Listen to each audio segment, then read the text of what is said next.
Hello दोस्तों। आज आज हम एक जबरदस्त टॉपिक पढ़ने वाले हैं। नाम है कार्य एवं ऊर्जा। कार्य एवं ऊर्जा दैनिक जीवन में उपयोग में आने वाली एक शब्दावली है, विज्ञान की शब्दावली है, जिसे अपने दैनिक जीवन में हर कोई यूज करता है। लेकिन वैज्ञानिक दृष्टिकोण से कार्य एवं ऊर्जा क्या होता है आपको पता भले ही नहीं होगा। तो मेरा नाम है मनीष प्रधान और आप देख रहे हैं अपना प्यारा सा चैनल केमिस्ट्री अड्डा। तो चलिए स्टार्ट करते हैं। क्या होता है कार्य और क्या होता है ऊर्जा। तो सबसे पहले हम पढ़ेंगे कार्य, ऊर्जा को बाद में पढ़ेंगे। सबसे पहला पढ़ेंगे कार्य। ये कार्य क्या होता है। देखिए, कार्य को समझाने के लिए मैं आपके समक्ष 2-3 एग्जाम्पल रखता हूं। मान लीजिए यहां पर कोई ईंट है और ये जमीन है और जमीन पर कोई ईंट है। आपने इस ईंट पर एक बल लगाया, ठीक है, एक फोर्स लगाया, बल लगाया। बल लगाने के पश्चात यह ईंट जमीन पर ही 2 मीटर की दूरी तय करती है और यहां पर आ जाती है। ठीक है, यहां पर आ जाती है। ये तो पहला एग्जांपल हुआ। दूसरा एग्जांपल आपके समक्ष रखता हूं। मान लीजिए यहां पर कोई टेबल है, ये जमीन है हमारा और जमीन पर कोई टेबल यहां पर है। इस टेबल पर आपने लगाया बल। अब बल लगाने के पश्चात यह 5 मीटर की दूरी विस्थापित हो जाती है और टेबल कुछ यहां पर आ जाता है। यहां पर हमारा टेबल आ जाता है। तो आप देख रहे हैं कि चाहे ईंट हो, चाहे टेबल हो या चाहे कोई भी वस्तु हो, उस पर आपने बल लगाया। बल लगाने के पश्चात वह वस्तु कुछ दूरी तक विस्थापित हो जाती है, अपना जगह परिवर्तन कर लेती है, जिसको हम कहते हैं विस्थापन। तो जब वस्तु पर बल लगाने पर वह वस्तु विस्थापित होती है, तभी हम उसी को कहते हैं कार्य। ठीक है, ये कोई दीवार है, ये है हमारा व्हाइट बोर्ड। यह व्हाइट बोर्ड दीवार पर चिपका हुआ है। यदि मैं इस पर बल लगाऊं तो यह दीवार जो है ना तो उधर खिसकेगा, अर्थात उसके पोजीशन में कोई परिवर्तन नहीं होगा इस दीवार में। तो किया गया कार्य शून्य होगा। ठीक है, कोई कार्य तभी संभव है जब वस्तु पर बल लगाएंगे और बल लगाने के पश्चात वस्तु में विस्थापन होगा, तभी कार्य माना जाएगा, अन्यथा कार्य नहीं माना जाएगा। ठीक है, यदि कोई बड़ा सा पत्थर है आपके सामने, यदि आप उस पर बल लगा रहे हैं, बल लगाने के पश्चात वह पत्थर अपने जगह पर ही है, तो वहां कार्य नहीं माना जाएगा। यदि वह पत्थर अपने जगह से खिसक जाता है, विस्थापित हो जाता है, तभी वह कार्य माना जाएगा। तो हम इस दृष्टिकोण से कार्य को कैसे परिभाषित कर सकते हैं। देखिए, आपने कोई वस्तु है, वस्तु पर आपने बल लगाया, बल लगाने के पश्चात वस्तु विस्थापित हुई, तो उसी को हम कहते हैं कार्य। तो कार्य बराबर मैं क्या लिख सकता हूं, बल लगाया तो बल, और चलो कार्य को मैंने हिंदी में लिखा ऐसा, इस प्रकार से शब्दों में, कार्य बराबर हो जाएगा बल गुणा विस्थापन। कार्य को हम रिप्रेजेंट करते हैं W से, बल को रिप्रेजेंट करते हैं F से और विस्थापन को रिप्रेजेंट करते हैं S से।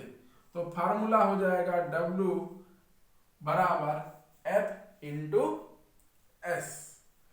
ठीक है, अब इसकी इकाई क्या होगी, इस कार्य की इकाई क्या हो जाएगी, विस्थापन। विस्थापन की इकाई होती है मीटर, कुछ दूरी तय करती है, तो उस विस्थापन की इकाई हो जाती है मीटर।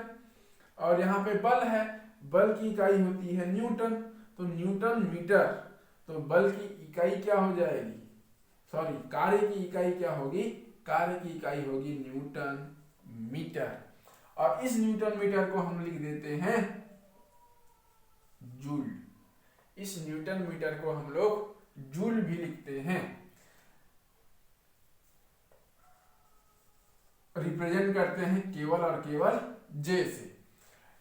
आप हमेशा याद रखना 1 किलो जूल बराबर होता है 1000 जूल। 1 किलो जूल बराबर 1000 जूल होता है। यह है हमारा कार्य।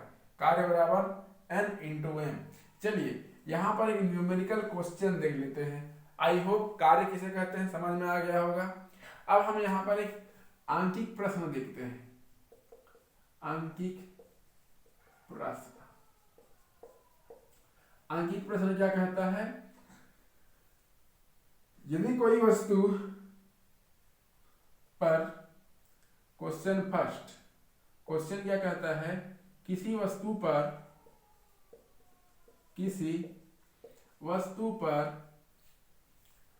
5 न्यूटन का बल लगाने पर, 5 न्यूटन का बल लगाने पर 2 मीटर विस्थापित हो जाती है। 2 मीटर विस्थापित हो जाती है तो किए गए कार्य की गणना कीजिए।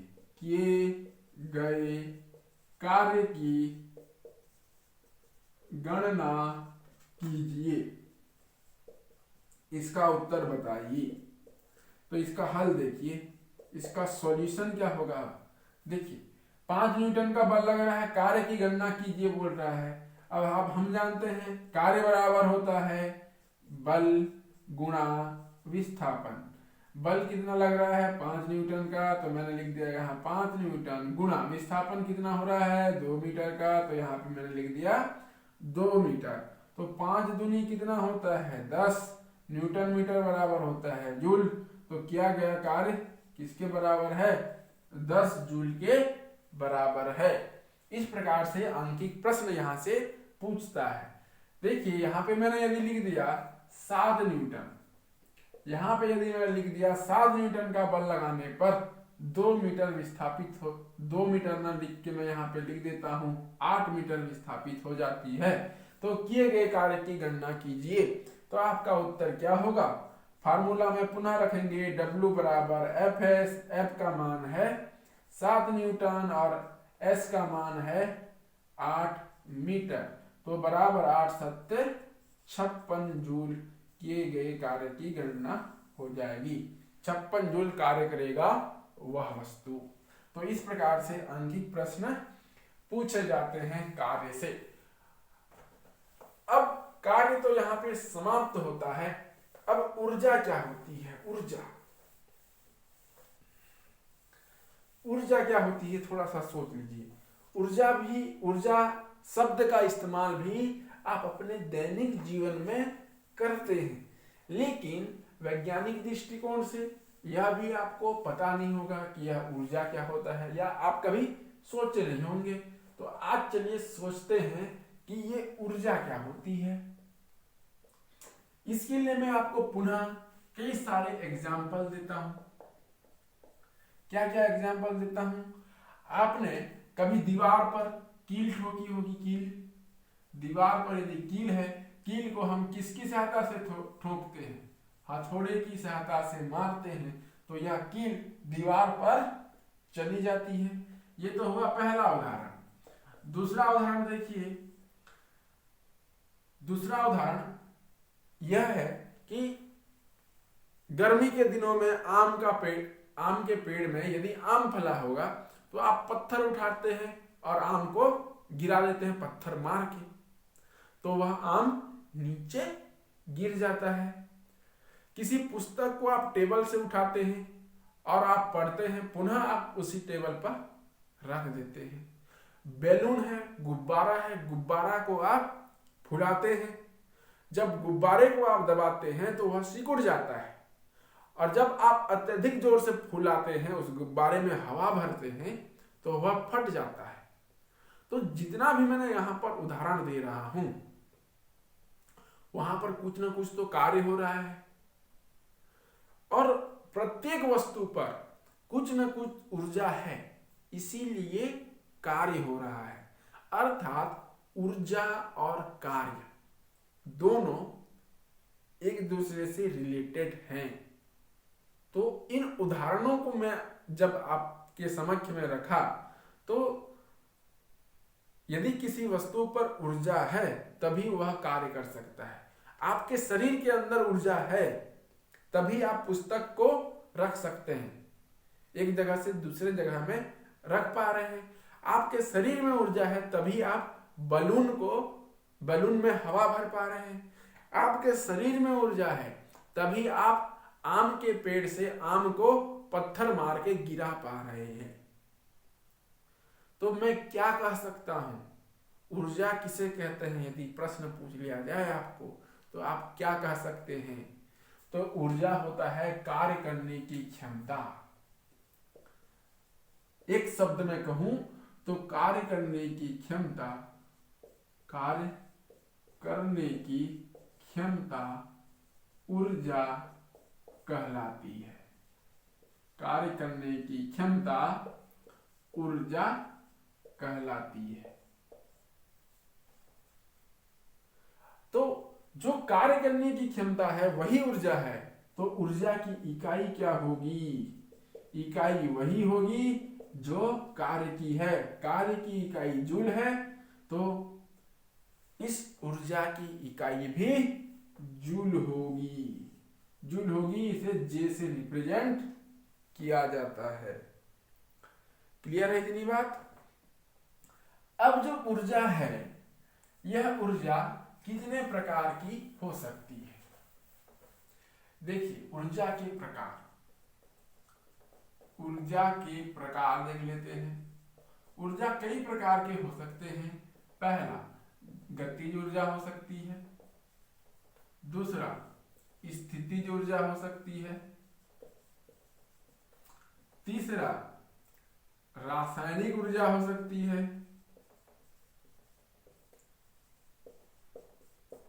चौथा, पवन ऊर्जा हो सकती है। पांचवा, प्रकाशीय ऊर्जा भी हो सकती है। प्रकाशीय ऊर्जा भी हो सकती है। ज्वार भाटा ऊर्जा भी कहते हैं। जल ऊर्जा भी होती है। जल ऊर्जा होती है। यांत्रिक ऊर्जा भी होती है। अर्थात ऊर्जा के विभिन्न रूप हो सकते हैं। ऊर्जा के कई सारे रूप हो सकते हैं। वीडियो अच्छे से चल रहा है कि नहीं चल रहा है, एक बार अच्छे से हम चेक कर लेते हैं। हाँ, स्पेशली रूप से चल रहा है हमारा वीडियो भी अच्छा चल रहा है। अब देखिए गतिज ऊर्जा से क्या तात्पर्य? गतिज ऊर्जा और स्थितिज ऊर्जा के बारे में तो हम इस चैप्टर में डिटेल से अध्ययन करेंगे। ठीक है, हमारे पुस्तक में डिटेल से अध्ययन करना है गतिज ऊर्जा और स्थितिज ऊर्जा के बारे में, तो इसको मैं बाद में बताऊंगा। अब ये रासायनिक ऊर्जा क्या होती है? रासायनिक ऊर्जा देखिए क्या होती है। हम सब खाना खाते हैं, विभिन्न प्रकार के भोजन ग्रहण करते हैं। भोजन का हमारे शरीर में पाचन होता है, अवशोषण होता है, स्वांगीकरण होता है। तो पाचन, अवशोषण, स्वांगीकरण, ये सारी प्रक्रिया एक रासायनिक प्रक्रिया होती है। और उसी रासायनिक प्रक्रिया के फलस्वरूप ही जो ऊर्जा हमें प्राप्त होती है, उसी ऊर्जा को रासायनिक ऊर्जा कहते हैं। पवन ऊर्जा आप जानते हैं, प्रकृति में हवा चलती है और हवा चलने पर जो कई बड़े बड़े पंखे लगाए जाते हैं, तो पवन के कारण वो पंखे घूमते हैं और ऊर्जा जो है जल ऊर्जा के रूप में, विद्युत ऊर्जा के रूप में वह परिवर्तित हो जाता है।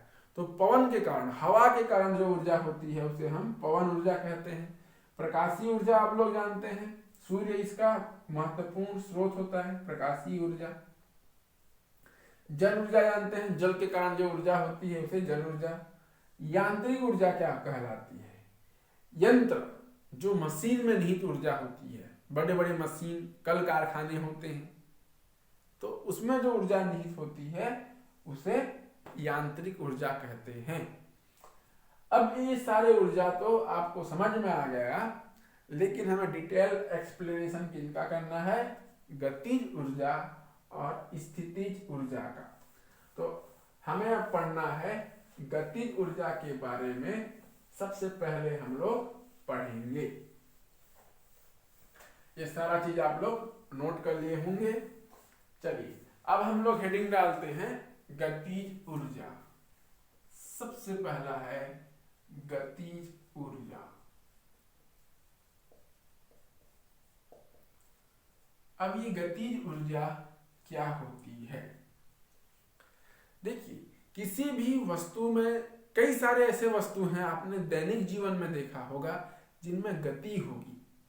जैसे हवाई जहाज की गति, हवाई जहाज में गति होता है, हवाई जहाज की गति। उसके बाद उड़ते हुए पतंग की गति,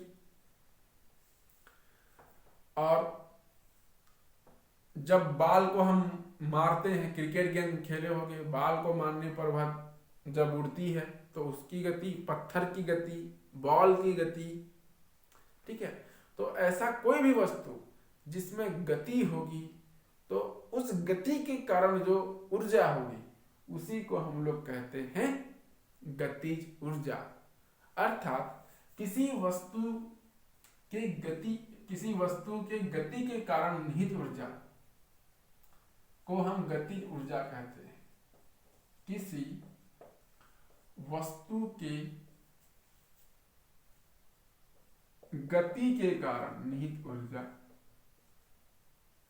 गति के कारण निहित ऊर्जा,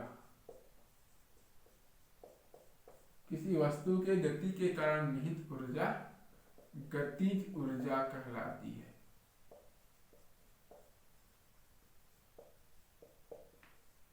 गतिज ऊर्जा कहलाती है। इसके उदाहरण क्या हैं? इसके उदाहरण में आप लिखेंगे हवाई जहाज की गति, हवाई जहाज की गति। दूसरा है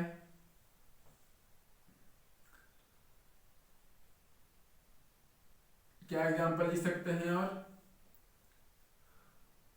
उड़ते हुए पक्षी की गति, उसमें भी तो गति है, उड़ते हुए पक्षी की गति।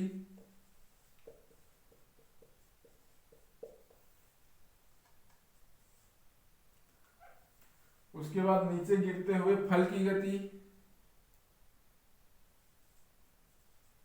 नीचे गिरते हुए कोई भी फल होगा, फल की गति, उसमें भी गति है।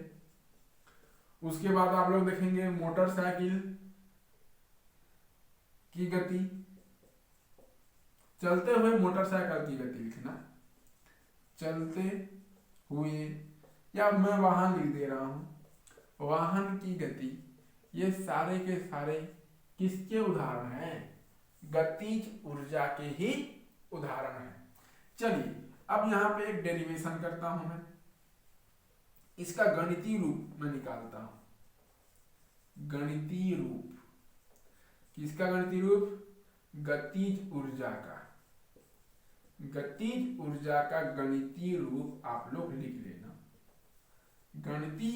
गतिज ऊर्जा का गणितीय रूप। अब इसका मैं गणितीय रूप किस प्रकार से निकाल सकता हूं, या मैं कहूं कि इसका फार्मूला किस प्रकार से निकलेगा, तो आप खुद देख लीजिए। हम लोग क्या जानते हैं? हम जानते हैं गति के समीकरण से, हम जानते हैं गति के समीकरण से, गति के समीकरण से, गति के समीकरण से हम क्या जानते हैं? v² माइनस u² बराबर 2as, ये हम जानते हैं। अब हम क्या कर रहे हैं? चलिए मैं इसको इस प्रकार से लिख सकता हूं, v² माइनस u², या ऐसा लिख सकता हूं v² माइनस u² अपन 2a बराबर s। ऐसा तो मैं लिख सकता हूं। सेकेंडली, और मैं क्या लिख सकता हूं, ये तो हो गया विस्थापन। उसके बाद देखिए बल, फोर्स से अल्सो हम जानते हैं कि, और हम क्या जानते हैं, फोर्स बराबर ma, ये हम लोग जानते हैं। चलो इसको मैं लिख देता हूं समीकरण 1, इसको मैं लिख देता हूं समीकरण 2, ये हम जानते हैं। अब हम ये भी जानते हैं, और हम क्या जानते हैं, अभी हमने पढ़ा, हम जानते हैं कि W बराबर F इंटू S, ये भी हम लोग जानते हैं।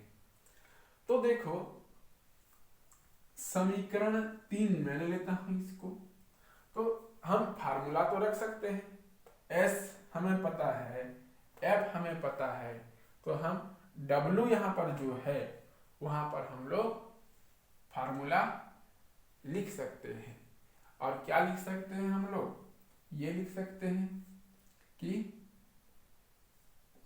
W बराबर फोर्स का मान है v square minus u square upon 2a into, sorry ये विस्थापन का मान है, s का मान है, और F का मान क्या है, F का मान है ma, ये है, तो मैं F का मान भी लिख दिया ma, ए से ए कैंसिल हो जाएगा। अब यहां पर क्या बचा, W बराबर बच गया 1/2 m v square minus u square, ये हमारे पास बच गया। और ये देखो जब किसी वस्तु में गति स्टार्ट होती है तो प्रारंभिक अवस्था में उसकी गति हमेशा शून्य होती है। v आप लोग जानते हैं अंतिम गति होती है, और u होती है हमारा प्रारंभिक गति। अब कोई भी वस्तु सीधे तो गतिशील अवस्था में नहीं आ सकती, पहले वह विरामावस्था में ही होगी। तो हमेशा याद रखना प्रारंभिक गति, किसी भी वस्तु की प्रारंभिक गति u का मान हमेशा क्या होगा, शून्य होगा। तो मैं ये भी तो लिख सकता हूं W बराबर हाफ mv स्क्वायर, ये लिख सकता हूं।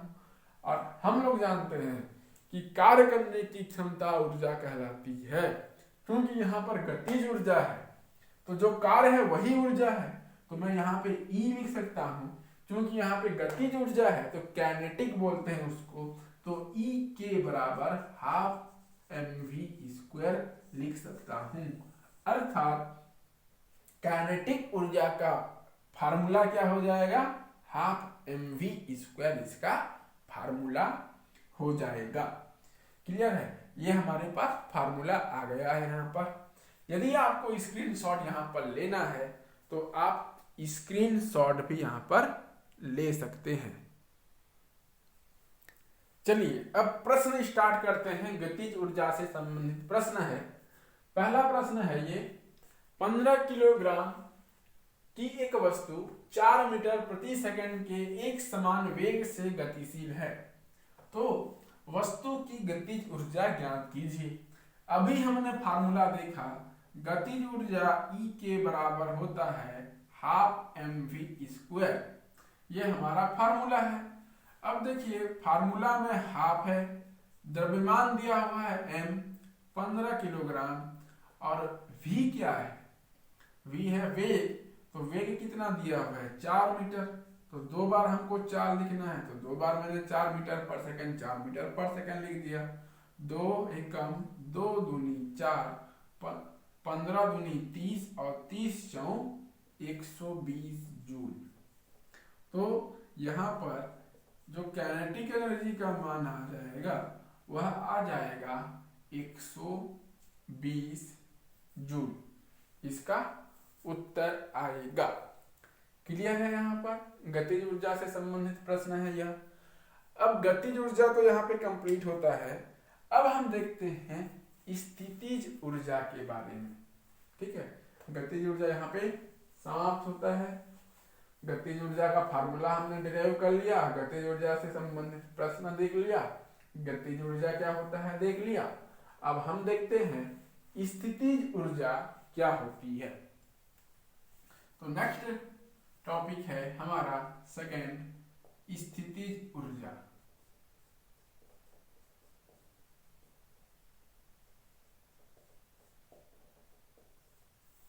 अब स्थितिज ऊर्जा क्या होती है, अब देखिए मैं इसके लिए एक उदाहरण देता हूं।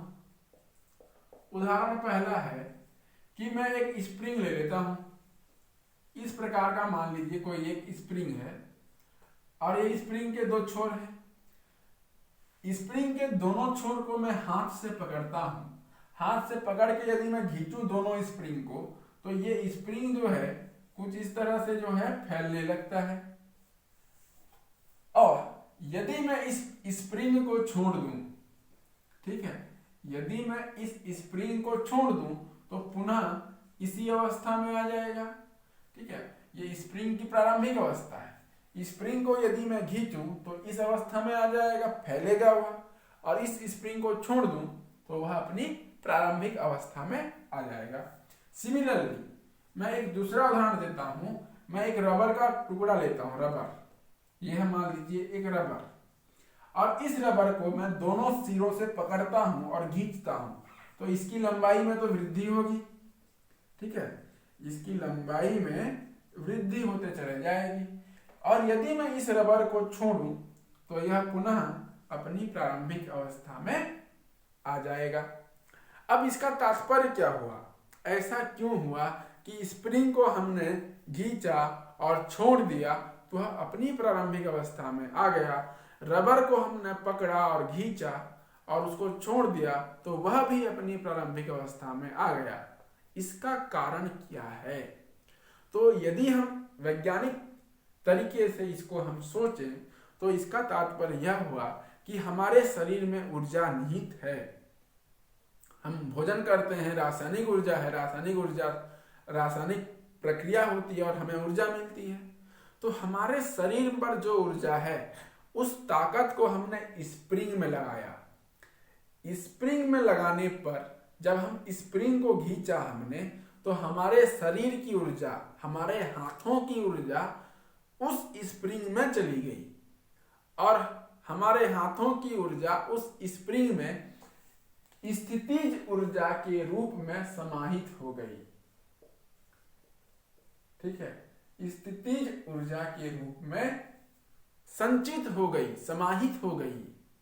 और जब हम अपने हाथों को छोड़ते हैं, स्प्रिंग को छोड़ते हैं, तो वह स्प्रिंग अपने प्रारंभिक अवस्था में आ जाती है। सिमिलरली रबर है, रबर को जब हम खींचते हैं तो हमारे हाथों की ऊर्जा उस रबर में स्थितिज ऊर्जा के रूप में संचित हो जाती है। और उस रबर को जब हम छोड़ते हैं तो वह रबर स्थितिज ऊर्जा के कारण अपनी प्रारंभिक अवस्था में आ जाती है। अब इस दृष्टिकोण से यदि मैं इस स्थितिज ऊर्जा को परिभाषित करूं तो मैं किस प्रकार से परिभाषित कर सकता हूं, देख लीजिए। किसी वस्तु के स्थिति परिवर्तन के कारण प्राप्त ऊर्जा, स्थिति परिवर्तन के कारण प्राप्त ऊर्जा स्थितिज ऊर्जा कहलाती है। स्थितिज ऊर्जा कहलाती है। क्लियर है इतना? कहलाती है। इस परिभाषा से ही स्पष्ट हो रहा है स्थिति परिवर्तन के कारण प्राप्त ऊर्जा। देखिए स्प्रिंग है, स्प्रिंग के स्थिति में तो हम परिवर्तन कर रहे हैं। कैसे परिवर्तन कर रहे हैं? खींच के परिवर्तन कर रहे हैं। तो उसके स्थिति में परिवर्तन हुआ तो हम जब खींचे तो उसको ऊर्जा प्राप्त हो गया। हमारे हाथों की ऊर्जा उस स्प्रिंग को प्राप्त हो गया, जिसके कारण प्राप्त होने के पश्चात हम यदि उस स्प्रिंग को छोड़ें, उस रबर को छोड़ें, तो वह अपनी प्रारंभिक अवस्था में आ जाती है। ये हो गई स्थितिज ऊर्जा की परिभाषा। अब देखिए यहाँ पर मैं एक काम करता हूं, इस छोर में मैं यदि कोई वस्तु यदि ऊंचाई में है तो उस ऊंचाई पर स्थित वस्तु की स्थितिज ऊर्जा कैसे हम ज्ञात करेंगे उसको हम देख लेते हैं। मान लीजिए यह जमीन है और जमीन से कुछ ऊंचाई पर एक वस्तु रखी हुई है, कुछ हाइट पर, और इस हाइट को मैं ले लेता हूं h ऊंचाई है। इस h ऊंचाई पर कोई वस्तु को हमने उठाया, जमीन से उठाया, इस वस्तु को h ऊंचाई पर हम ले गए। जब हम वस्तु को उठाएंगे, जमीन से वस्तु को जब उठाएंगे तो उसके विपरीत भी तो एक बल लग रहा होगा। उसके विपरीत कौन सा बल लग रहा होगा? यहाँ पर गुरुत्वाकर्षण बल भी लग रहा होगा।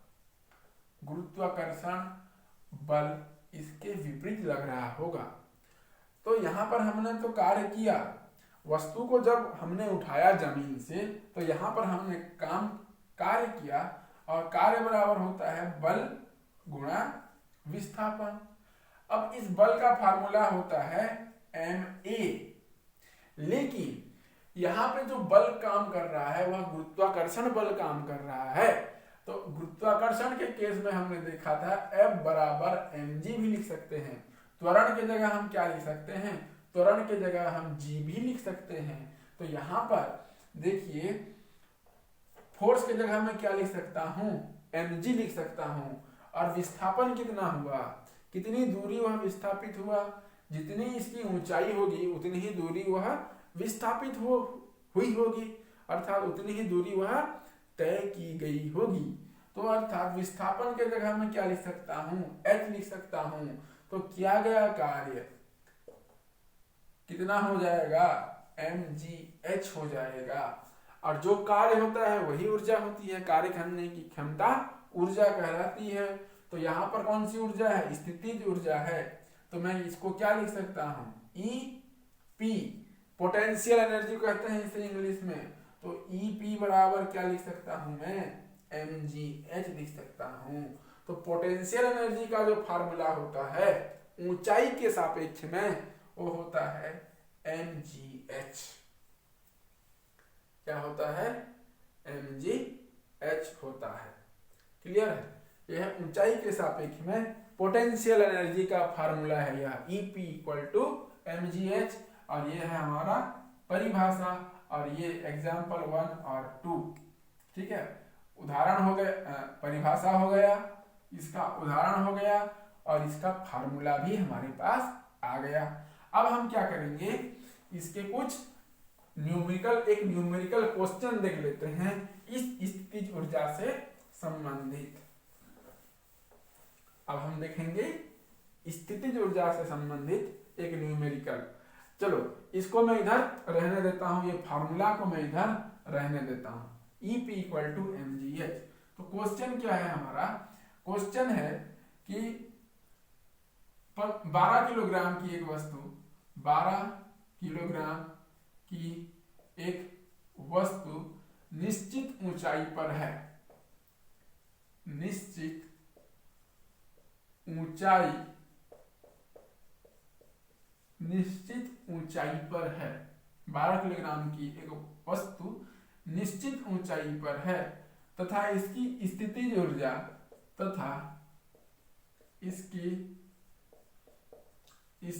ऊर्जा 480 जूल है। तो वस्तु की ऊंचाई ज्ञात कीजिए। वस्तु की ऊंचाई ज्ञात कीजिए। वस्तु की ऊंचाई ज्ञात कीजिए। साथ में आपको g का वैल्यू दिया हुआ है 10 मीटर पर सेकेंड स्क्वायर। ये हमारे पास g की वैल्यू दी हुई है। तो इसका सॉल्यूशन क्या होगा? सॉल्यूशन देख लीजिए। फार्मूला है हमारे पास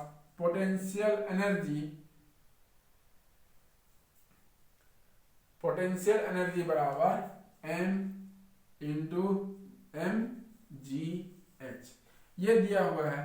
पोटेंशियल एनर्जी यहाँ पे दिया हुआ है 480 जूल, तो मैं यहाँ पे रखूंगा 480। इसका भार क्या दिया हुआ है 12 किलोग्राम, तो मैं यहाँ पे लिखूंगा 12। जी का मान कितना दिया हुआ है 10, तो यहाँ पे मैं लिखूंगा 10, और एच हमें ज्ञात करना है।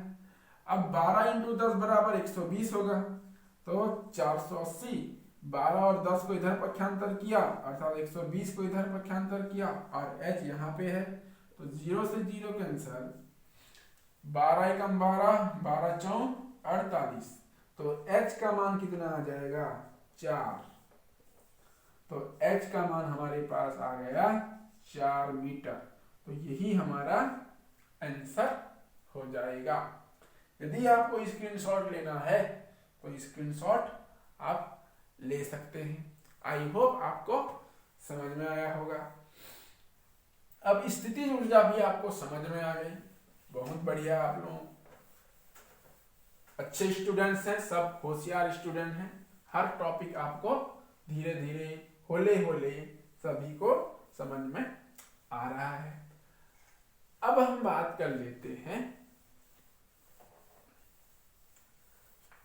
ऊर्जा संरक्षण का नियम। ऊर्जा संरक्षण का नियम,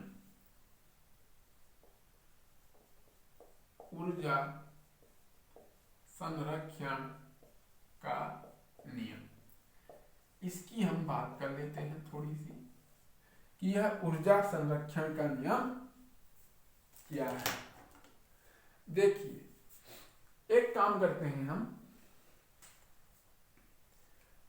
यदि कोई यहां पर जमीन है, यहां पर या कोई पृथ्वी है, पृथ्वी है, पृथ्वी का सतह या ये मान लो जमीन, यह निचला स्तर है। इस निचले स्तर से मैं एक वस्तु को उठाता हूं और यहां पर लेके आता। जब यहां पर मैं लेके आऊंगा, इस वस्तु को मैंने उठाया, h दूरी में, h दूरी से, h ऊंचाई पर मैंने यहां पर उठाया इस वस्तु को, तो यहां पर इस वस्तु की जो पोटेंशियल एनर्जी है वह तो mgh होगी, mgh होगी।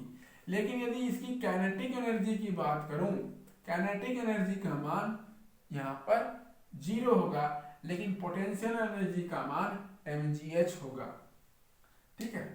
यदि पृथ्वी की सतह पर जमीन पर कोई एक वस्तु रखी हुई है, इस वस्तु को मैं यदि h ऊंचाई पर मैं उठाता हूं, तो इस वस्तु की पोटेंशियल एनर्जी mgh होगी। स्थितिज ऊर्जा कुछ ना कुछ होगी, mgh होगी, लेकिन इसकी काइनेटिक एनर्जी, गतिज ऊर्जा का मान 0 होगा। अब देखिए, यदि मैं इस वस्तु को यहां पर छोड़ देता हूं, नीचे गिरा देता हूं, तो यह वस्तु धीरे धीरे क्या होगी, नीचे गिरता चला जाएगा। यह वस्तु धीरे धीरे नीचे गिरते चले जाएगा, और जैसे जैसे नीचे गिरेगा, जैसे जैसे नीचे यह गिरेगा, इसकी पोटेंशियल एनर्जी mgh का मान धीरे धीरे कम होता जाएगा, और इसकी गतिज ऊर्जा का मान हाफ mv² का मान धीरे धीरे बढ़ता चला जाएगा। आप खुद सोचिए, जब किसी पहाड़ से किसी वस्तु को गिराते हैं तो प्रारंभिक स्थिति में पोटेंशियल एनर्जी तो mgh होती है, लेकिन उसकी गतिज ऊर्जा नहीं रहती। जैसे ही आप गिराते हैं, वह वस्तु गति करने लगती है, गतिशील अवस्था में जाती है, और जैसे जैसे वह नीचे जाती है, उसके गतिज ऊर्जा के काइनेटिक एनर्जी, गतिज ऊर्जा के मान में धीरे धीरे वृद्धि होने लगती है, और स्थितिज ऊर्जा के मान में धीरे धीरे कमी आती है। जब वह वस्तु नीचे में पहुंचती है, पूर्ण रूप से नीचे पहुंचती है, वह अपने अंतिम वेग वहां पर अधिकतम होता है। अंतिम वेग v का मान वहां पर क्या होता है, अधिकतम होता है, बहुत ही गतिशील अवस्था में होता है, अर्थात गतिज ऊर्जा के मान पूर्ण रूप से वृद्धि हो जाती है, और स्थितिज ऊर्जा का मान जब वह नीचे पहुंचता है तो वहां पर क्या हो जाता है, पुनः 0 हो जाता है। स्थितिज ऊर्जा का मान अर्थात इस उदाहरण से आपको समझ में आ रहा होगा कि जब वस्तु को ऊपर से नीचे गिराते हैं तो पोटेंशियल एनर्जी के मान में धीरे धीरे कमी होती जाती है और काइनेटिक एनर्जी के मान में वृद्धि होती जाती है। लेकिन मैं जब उसकी टोटल एनर्जी की बात करूं, टोटल एनर्जी का मान हमेशा इसका सेम होता है। टोटल एनर्जी का मान इसका सेम होता है, अर्थात इसकी टोटल एनर्जी का मान, कुल ऊर्जा का मान इसकी पोटेंशियल एनर्जी EP प्लस इसकी काइनेटिक एनर्जी EK के बराबर होता है। इन दोनों के योग के बराबर होता है इसके टोटल एनर्जी का मान, और इस टोटल एनर्जी को हम लोग बोल देते हैं इसकी कुल यांत्रिक ऊर्जा। अर्थात इसकी यांत्रिक ऊर्जा का मान इसकी स्थितिज ऊर्जा, यहाँ पे शब्दों में लिख देता हूं, स्थितिज ऊर्जा प्लस गतिज ऊर्जा के योग के बराबर होता है। गतिज ऊर्जा के योग के बराबर होता है इसकी यांत्रिक ऊर्जा का मान या टोटल एनर्जी का मान। ठीक है, यही है हमारा ऊर्जा संरक्षण का नियम। अब यहां पर देख लीजिए, एक और शब्द है जिसको हम लोग बोलते हैं शक्ति। एक शब्द आता है शक्ति। अब ये शक्ति क्या है? शक्ति को हम लोग बोलते हैं पावर। क्या कहा जाता है? पावर। तो इसको मैं यहां पे मिटा देता हूं, इस कॉन्सेप्ट को कि क्या होता है यांत्रिक ऊर्जा या ऊर्जा संरक्षण का नियम। इसको मैं यहां पे मिटाता हूं। एक नेक्स्ट टॉपिक पढ़ने वाले हैं, उस टॉपिक का नाम है पावर या शक्ति। और इसके लिए भी मैं आपको एक उदाहरण दूंगा कि ये शक्ति क्या होता है, पावर क्या होता है। देखिए, ये मान लीजिए कोई पहाड़ है। क्या है? यह एक पहाड़, और इसकी जो हाइट है वो हाइट है, मान लीजिए 100 मीटर। चलो, इसकी जो हाइट है मैं उसको मान लेता हूं 50 फीट। 50 फीट मान लीजिए इस पहाड़ की हाइट है। अब 50 फीट है इसकी हाइट, और मैं यहां पे दो व्यक्ति ले लेता हूं या दो लड़के ले लेता हूं। एक का नाम है राम और दूसरे का नाम है श्याम। दो लड़के ले लेता हूं और इसको, इस पहाड़ को चढ़ने के लिए बोलता हूं। ये पहाड़ जो है इसकी ऊंचाई तक चढ़ने के लिए मैं बोलता हूं। तो राम जो है इस पहाड़ को 50 फीट ऊंचाई को 5 मिनट में चढ़ लेता है। 5 मिनट में चढ़ लेता है, जबकि श्याम इस 50 फीट हाइट इस पहाड़ को चढ़ने में 10 मिनट का समय लेता है। 10 मिनट का वह समय लेता है। ठीक है, ऊंचाई तो समान है, पहाड़ की ऊंचाई समान है, 50 फीट ही है, लेकिन दो व्यक्ति यदि इस राम और श्याम, दो लड़के यदि इस पहाड़ को चढ़े तो एक 5 मिनट का समय लेता है और दूसरा 10 मिनट का समय लेता है। तो इससे आप क्या निष्कर्ष निकालते हैं? इससे निष्कर्ष यह निकालते हैं कि राम और श्याम में जो ऊर्जा है, जो कार्य किया गया, वह एक के द्वारा तुरंत कार्य किया गया लेकिन दूसरे के द्वारा देर से काम किया गया। अर्थात दोनों का जो पावर है वो भिन्न भिन्न है। राम का पावर अलग है, श्याम का पावर अलग है। राम का पावर या शक्ति यहाँ पर अधिक है, लेकिन श्याम का पावर यहाँ पे, उसकी जो शक्ति है यहाँ पर कम है। तो मैं शक्ति को कैसे परिभाषित कर सकता हूं यहाँ पर? और ये जो शक्ति है इसको आप हमेशा प्रयोग में लाते हैं। ये जो पावर है आप हमेशा उपयोग में लाते हैं। कैसे? जैसे आप मोटरसाइकिल चढ़ते हैं, मोटरसाइकिल जब चढ़ते हैं तो आप बोलते हैं कि यह बजाज कंपनी का है, यह हीरो होंडा कंपनी का है, यह अधिक स्पीड चलता है, मैं 10 मिनट में अपने घर आ गया, लेकिन उस बाइक में मेरे को आधा घंटा लगता है। तो आप उस बाइक के पावर की बात करते हैं। जब दो कार में आप चढ़ते हैं, यदि एक कार में आप अपने घर मान लो जल्दी पहुंच रहे हैं, दूसरे कार में आप यदि देर से पहुंच रहे हैं, तो जिस कार में आप जल्दी से पहुंचते हैं तो उस कार की आप पावर अधिक होती है, और जिस कार में से आप लेट में पहुंचते हैं उसकी पावर कम होती है। चाहे वह मशीन की बात हो, चाहे वह व्यक्ति की बात हो, आप हमेशा कंपैरिजन करते हैं, पावर से कंपैरिजन करते हैं। तो मैं पावर को कैसे डिफाइन कर सकता हूं? पावर को डिफाइन कर सकता हूं मैं, शक्ति बराबर होता है कार्य बटे समय। कार्य बटे समय अर्थात जो कम समय में अधिक कार्य को करे उसकी शक्ति क्या होती है? हमेशा अधिक होती है। जो कम समय में अधिक से अधिक कार्य को करे उसी को हम कहते हैं उसकी शक्ति अधिक होती है, उसकी पावर अधिक होती है। और पावर बराबर होता है W/T। ये भी आप फार्मूला में लिख सकते हैं, ठीक है। शक्ति बराबर होता है P बराबर W/T, ये हमारा फार्मूला हो जाता है। पावर की इकाई देखो, P बराबर होता है W की इकाई क्या होती है? कार्य की इकाई। कार्य की इकाई होती है जूल, और यहाँ पर होता है सेकेंड। समय की इकाई होती है सेकेंड, तो पावर की इकाई क्या हो जाएगी? पावर की इकाई होती है जूल पर सेकेंड, और इसको हम लोग बोल देते हैं 1 वाट के बराबर होता है। जूल पर सेकेंड 1 वाट के बराबर होता है। तो पावर की इकाई हो जाती है 1 वाट या जूल पर सेकेंड, इसकी इकाई हो जाती है। और आप हमेशा याद रखना 1 किलोवाट बराबर होता है 1000 वाट। 1 किलोवाट बराबर 1000 वाट, ठीक है। जो आप बिजली बल्ब आप लोग घर में यूज करते हैं उसमें भी उसकी शक्ति लिखाई रहती है, उसका पावर लिखाया रहता है। देखना आजकल LED बल्ब जो आ रहा है 9 वाट का आ रहा है, ठीक है, 7 वाट का आ रहा है, 5 वाट का आ रहा है। तो ये क्या है?